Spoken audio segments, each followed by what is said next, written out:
Alors la paroisse de Baillif est sur le point de fêter une année jubilaire. Alors, donc nous avons nommé ça le jubilé du rocher. Rocher qui signifie la force et l'ancrage de la foi de ces Baïfiens. Et le rocher aussi par rapport au lieu sur lequel est implantée l'église en hauteur sur des roches, vraiment pays.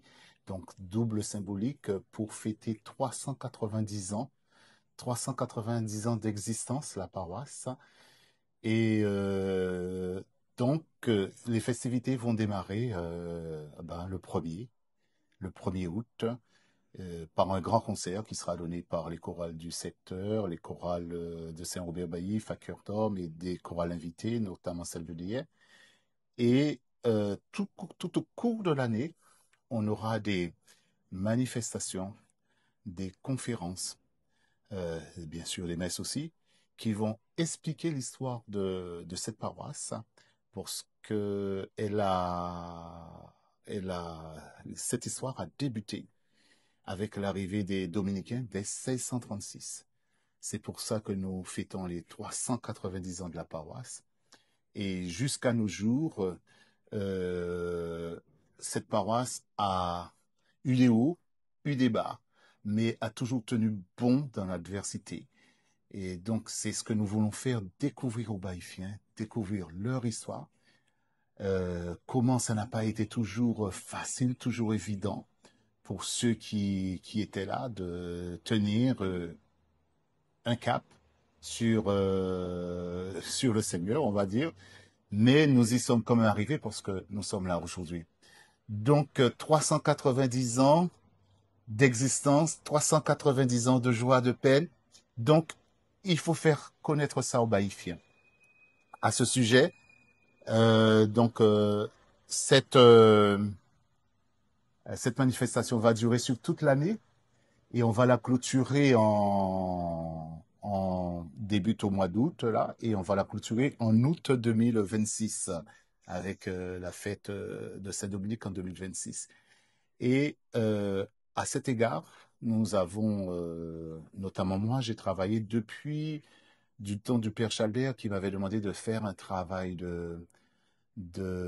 historique sur un petit peu la construction de la chapelle de Saint-Robert.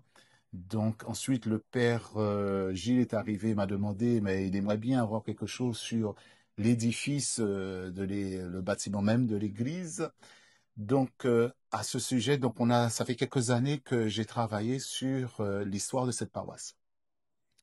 Et en m'aidant des archives, des archives de l'évêché, en des archives que j'avais en place, on a reconstitué un petit peu cette histoire et on en a fait un livre qui sera proposé à la vente aux Baïfiens pour mieux découvrir leur histoire. Et puis tout ça fait partie de cette grande fête qui s'annonce.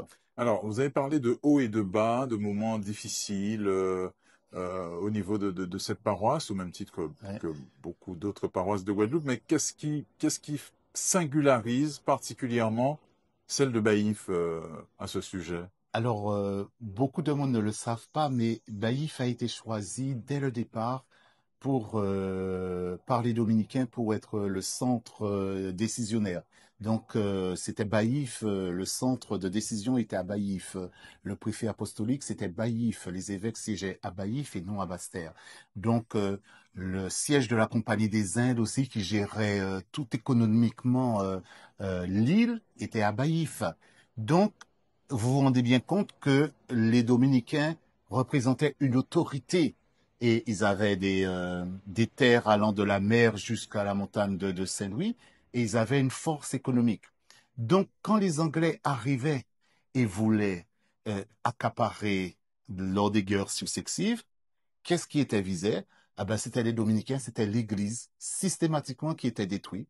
Donc, à Baïf, on ne sait pas exactement le nombre de fois que cette église a été détruite, reconstruite, et finalement qui fait que la dernière destruction a été causée par le cyclone de 1928. Je pense que on en a eu tellement marre de construire, de reconstruire, que nous avons bénéficié de cet édifice tel qu'il est actuellement en béton armé, censé être indestructible. Très bien. Et donc, les paroissiens et paroissiennes de Baïf attendent le peuple de Dieu de Guadeloupe, hein.